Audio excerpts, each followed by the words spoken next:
पुढच्या तासाभरासाठी तुम्ही सर्वजण तुमचे फोन थोडेसे बाजूला ठेवा, तुमच्या डोक्यातले सगळे विचारही थोडेसे दूर सारा आणि तुमच्या सगळ्यांचं लक्ष फक्त या स्टेजवरती असू द्या. कारण कोणत्याही क्षणी कोणत्याही मोमेंटला या स्टेजवरती होणार आहे मराठी मनोरंजन विश्वातल्या बिग बॉसची power packed entry.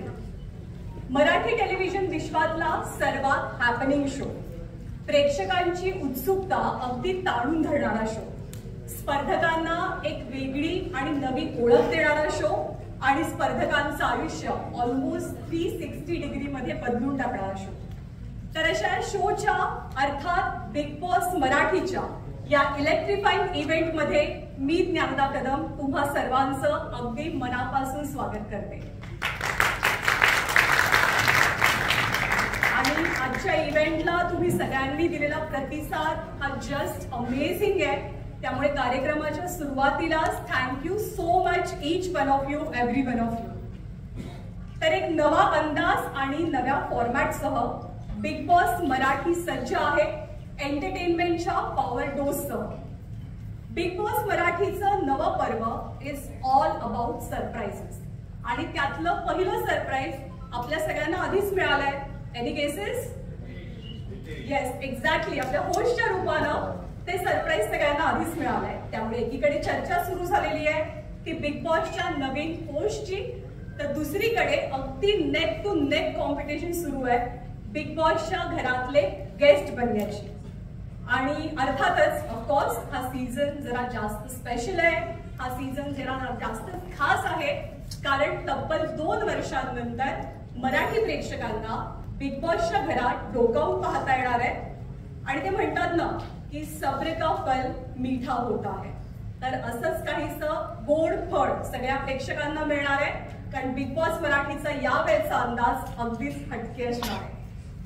So ladies and gentlemen, your wait is almost over. ज्याला भेटायला तुम्ही सर्वजण कमालीचे उत्सुक आहात त्याच्या एंट्रीची वेळ अगदी जवळ आली आहे. पण होल्ड ऑन, त्याच्या आधी तुमच्या सगळ्यांसाठी एक स्पेशल आणि एक खास सरप्राईज आहे. बिग बॉस मराठीचा promo I am sure definitely तुम्ही सगळ्यांनी बघितलेला असणार आहे टीव्हीवरती, वेगवेगळ्या प्लॅटफॉर्मवरती. पण त्या प्रोमो शूटच्या वेळेला जी काही धमाल मस्ती घडली आहे ती बघणं आणखीनच इंटरेस्टिंग असणार आहे. तर बिग बॉसच्या प्रोमो शूटच्या वेळेला काय धमाल मस्ती घडली ते पाहूया आणि आपण सगळेजण सज्ज होऊया आजच्या आपल्या show स्टॉपरच्या एंट्रीसाठी. Please.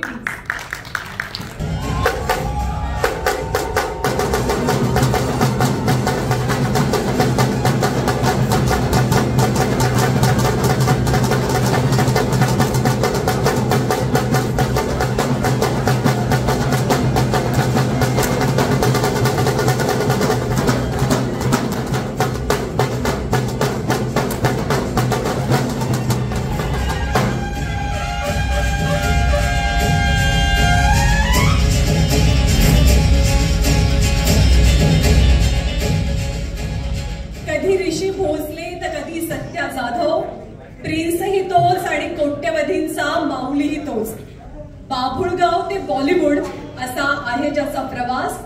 Architect, actor, television presenter, film maker, प्रत्येक मराठी माणसाच्या मनावरती अधिराज्य करणारा तो आहे बिग बॉस.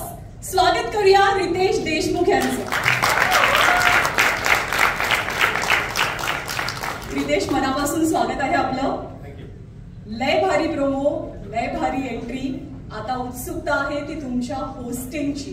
तुम्ही किती आणि कसे एक्साइटेड आहात? सर्वप्रथम वेळात वेळ काढून आपण सर्व इथे आलात त्याबद्दल मी तुमचा अत्यंत आभारी आहे. आणि एवढं सुंदर इंट्रोडक्शन मला 20 वर्षात कधीच मिळालं नाही, त्यासाठी मी तुमचा आभारी आहे. खरं म्हणजे बिग बॉसचा मी प्रचंड मोठा फॅन आहे या फॉर्मॅटचा, या शोचा. आणि आज ही संधी मला दिल्याबद्दल मी कलर्स टीव्हीचे आभार मानतो. आणि मी प्रचंड एक्सायटेड आहे कारण का हा माझा आवडता फॉर्मॅट आहे. अतिशय एंटरटेनिंग आहे, इमोशनल आहे आणि कुठेतरी मला वाटतं की प्रेक्षक म्हणून तुम्ही जुडलेलं असता प्रत्येक गोष्टी ज्या ज्या गोष्टी शोमध्ये होतात, पण मला वाटतं की दॅट कनेक्शन जे प्रेक्षकांचं आणि कंटेस्टंटचं असतं, आता होस्ट आणि contestant it's going to be exciting आहे असं तर तुम्ही म्हणालातच. या शो बद्दल जेव्हा तुम्हाला पहिल्यांदा विचारलं गेलं तेव्हा तुमची रिॲक्शन काय होती? माझी पहिली रिॲक्शन होते की खरंच आपण, माझी करण्याची तर इच्छा होतीच, परंतु ऍक्च्युली आमची टसल बऱ्याच दिवसापासून चालू होती की कधी होतोय. माझा पहिला प्रश्न कधी होतो, मला करायची तर इच्छा आहे पण कधी होतो हा खरंच फार महत्त्वाचा प्रश्न होता. आणि मला जेव्हा हे सांगण्यात आलं की हा शो ह्या तारखेला होतोय आणि माझ्या 2-3 शूटिंग्स होत्या, पण मी म्हणालो की मी नक्कीच ऍडजस्ट करेन. आणि आय एम एक्साइटेड की 2-3 शूट्स मी अलीकडे पलीकडे पुश केले हा शो करण्यासाठी. होकार देण्याचं एकदम जेन्युइन रिझन किंवा एखादं खूप स्ट्रॉंग रिझन की हो मला हा शो करायचाच आहे? जो एका शोचा फॅन असतो त्याला जेव्हा ही संधी मिळते तो हो म्हणणारच आहे. आणि होस्टिंग बिग बॉस मला वाटतं की ऑपॉर्च्युनिटीपेक्षा जास्त it's an honour, and I am extremely humbled and honoured to be hosting the show.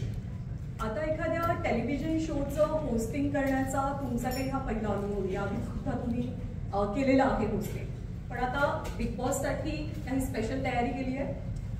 आता तयारी सुरू आमची झालेलीच आहे आणि सर्व टीम बरोबर बऱ्याच वेळा आमच्या चर्चा झालेल्या आहेत, ब्रेनस्टॉर्मिंग सेशन झालेले आहेत. परंतु काय की कंटेस्टंट्स कोण आहेत हे मलाही माहीत नाही आहे, म्हणून त्याची अजून तयारी माझी झालेली नाही आहे. फॉर्मॅटची ऑफकोर्स चर्चा झाली कसं व्हायला पाहिजे, रिहर्सल्स पण सुरू आहेत आणि अजून होणार पण आहेत, बट इट्स एक्साइटिंग. आपण म्हणालात की आपण स्वतः या शोचे खूप मोठे फॅन आहात, तर या शोची अशी एखादी गोष्ट जी तुम्हाला खूप अट्रॅक्ट करते, खूप आवडते? मला वाटतं कुठल्याही शोज चालण्यासाठी ना त्या शोचे इमोशन्स कनेक्ट होणं फार गरजेचं असतं.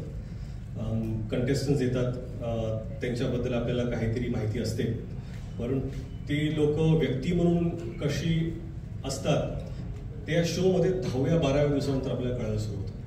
त्यांच्यावरती जे जे प्रेशर्स असतात, जसं त्यांना सामना करावा लागतो, त्या प्रेशर बरोबर ते कसे होतात, कुठल्या लोकांशी त्यांची मैत्री होते, ती मॉरली कुठे करेक्ट आहे. काय आहे की प्रत्येकजण प्रत्येक वेळी मॉरली करेक्ट असू शकत नाही, आपणही नसतो, कोणी नसतं, परंतु योग्य वेळी तुम्ही काय स्टँड घेता त्याच्याशी ऑडियन्स कनेक्ट होतं आणि ते कुठेतरी प्रत्येक कंटेस्टंटमध्ये इनबिल्ट असतं.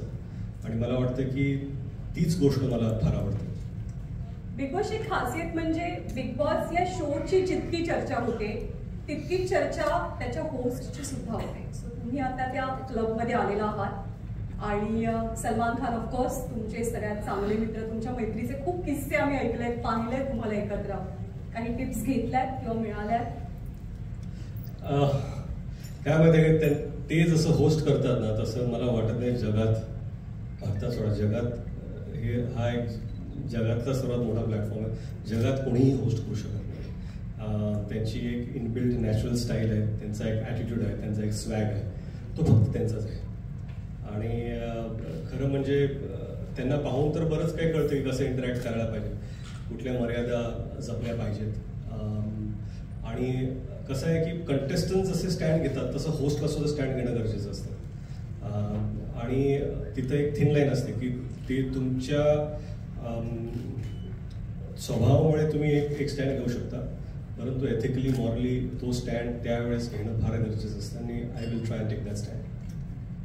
तुम्ही खूप मोठे मल्टीटास्कर आहात, तुम्ही ॲक्टर आहात, फिल्ममेकर आहात, प्रोड्युसर आहात, तुम्ही टेलिव्हिजन प्रेझेंटर आहात आणि नव्या आता भूमिकेमध्ये तुम्ही येताय, हे स्टार्टअप आहे तुमचा, ते सगळं मल्टीटास्किंग तुम्हाला काय शिकवतं, काय देतं?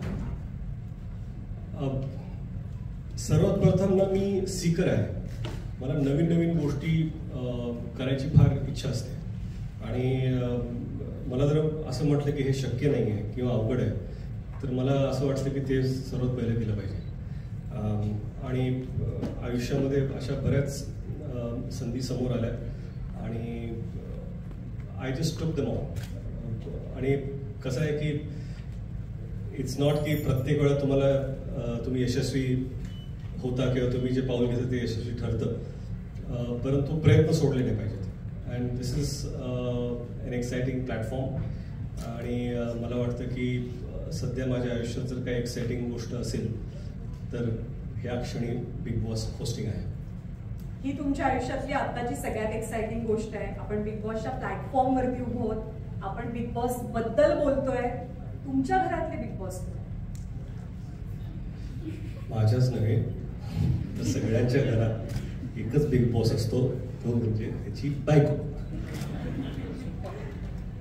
आता आम्ही सगळेजण खूप एक्सायटेड आहोत. तुम्ही जितके एक्सायटेड आहात त्याच्यापेक्षा जास्त उत्सुकता आय एम शुअर आपल्या सगळ्यांना आहे, सगळ्या प्रेक्षकांना आहे. तुम्हाला एका वेगळ्या अंदाजात आणि नवीन रूपात बघण्याची त्यासाठी अर्थात शुभेच्छा सुद्धा आहेत. हा इव्हेंट आपल्याला पुढे न्यायचा आहे आणि बिग बॉसचा हा सगळा मोठा घाट घालण्यासाठी कलर्स मराठी वाहिनी आणि एंडमॉल शाईन इंडियाचे जे पिलर्स या शोच्या पाठीमागे उभे आहेत तर त्यांना आपण आता मंचावरती आमंत्रित करणार आहोत. Alok Jain, president general entertainment Viacom, Kedar Shinde, head programming colours Marathi.